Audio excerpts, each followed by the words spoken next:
अहिलेको समयमा धेरै बालबालिकाहरूले चाहिँ युट्युबमा चाहिँ धेरै रिल्सहरू हेर्ने, भिडियोहरू हेर्ने गर्छन्। तपाईँको पनि बच्चालाई चाहिँ तपाईँले फोन दिनुहुन्छ र युट्युबमा धेरै समय बिताउँछ भने चाहिँ तपाईँले यो सेटिङहरू गरेर दिँदा चाहिँ एकदमै राम्रो हुन्छ। र अर्को कुरा भन्नुपर्दाखेरि तपाईँको युट्युबमा चाहिँ युट्युब ओपन गर्ने बित्तिकै तपाईँको युट्युबमा चाहिँ विभिन्न छाडा खालको होइन भिडियोहरू सो हुन्छ भने पनि यो सेटिङहरू तपाईँले अवश्य पनि मिलाउनु पर्ने हुन्छ। जुन सेटिङहरू चाहिँ यो भिडियोमा म तपाईँलाई सिकाउनेछु, धेरै छैन, 2वटा सेटिङ मात्रै मिलाउनु पर्ने हुन्छ। सो त्यो 2वटा सेटिङहरू के छ त्यो यो भिडियोमा जानकारी दिने नै छु। त्यसको साथसाथमा तपाईँले चाहिँ यस च्यानललाई सब्सक्राइब गर्नुभएको छैन भने सब्सक्राइबको साथसाथै भिडियो कस्तो लाग्छ सल्लाह सुझाव कमेन्ट गर्नुहोला।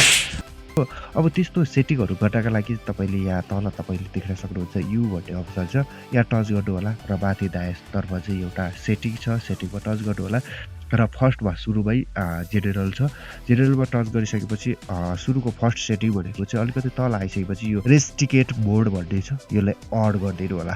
यो अन गर्दा चाहिँ तपाईँको युट्युब एपमा चाहिँ विभिन्न जुन छाडा कुराहरूदेखि लिएर यो बोल्ड जुन 18+ भिडियो कन्टेन्टहरू चाहिँ सो गर्दैन। अनि अलिकति माथि गइसकेपछि यहाँ remind me to take a break भन्ने अप्सन छ, यसलाई अन गरेर तपाईँले चाहिँ यसलाई कति घन्टा चाहिँ सम्म चलाउन दिने हो अथवा कति मिनेटसम्म चलाउन दिने हो त्यो चाहिँ तपाईँले सेट गरेर बच्चालाई दिन सकिन्छ। अब 30 मिनेटसम्म चलाइसकेपछि यो युट्युबले चाहिँ भिडियो आफै बन्द गरिदिन्छ बच्चाले हेर्दाखेरि, किनभने बच्चाले युट्युबहरू धेरै हेरिरह्यो भने जति हेऱ्यो त्यति हेर्न मन लाग्छ, धेरै हेऱ्यो भने तपाईँलाई थाहा छ बच्चाहरूलाई चाहिँ बिरामी हुने त्यस्तो रोगहरू लाग्ने समस्याहरू पनि आउन सक्छ। त्यो भएको कारणले गर्दाखेरि चाहिँ यसलाई चाहिँ हामीले टाइम सेट गरेर राख्दा भने हामीले बच्चाहरूले हेर्दाखेरि युट्युबमा त्यति धेरै टाइम दिँदैन। अब remind me when it's bed time भनेको छ, यहाँ पनि अन गरेर राख्नु होला। यदि तपाईँ सुत्ने टाइम भएको छ भने चाहिँ सुत्ने टाइममा पनि हामी त काम गरिरहेको हुन्छ र बच्चा चाहिँ सुतेर अब होमवर्कहरू नगरिकन है बच्चाहरूले चाहिँ युट्युब हेरिरहन्छ। त्यस्तो अवस्थामा चाहिँ यहाँ कति बजी सुत्ने र कति बजी उठ्ने टाइम सेट गरिराख्नु होला।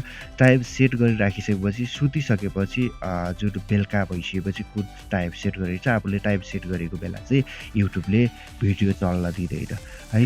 भिडियो नचलिसकेपछि बच्चा त अब सुत्छ नि त, नचलिसकेपछि अब उसलाई त यो सेटिङहरूको बारेमा थाहा हुँदैन। यदि यो सेटिङहरू गर्नु भएन भने चाहिँ हामीले पछि गएर फेरि समस्या हुन्छ है, बच्चाहरू बानी परिसकेको हुन्छ, अब त्यस्तो समस्या हुन्छ। यसरी चाहिँ टाइम सेट गरेर तपाईँले दिन सक्नुहुन्छ। यो 3वटा सेटिङ थियो आजको। तपाईँलाई कस्तो लाग्यो? यस्तै टेक्नोलोजी भिडियो हेर्नका लागि यस च्यानललाई सब्सक्राइबको साथमा छेउमा भएको घन्टीको बेल आइकनलाई टच गरेर अल नोटिफिकेसन अन गरिदिनु होला। साथै भिडियो कस्तो लाग्छ सल्लाह सुझाव कमेन्टको साथमा राम्रो लागेमा एक लाइक र नराम्रो लागेमा डिसलाइक पनि गर्न सक्नुहुन्छ। आजलाई हामी छुट्टी छौँ। हवस् त, नमस्ते।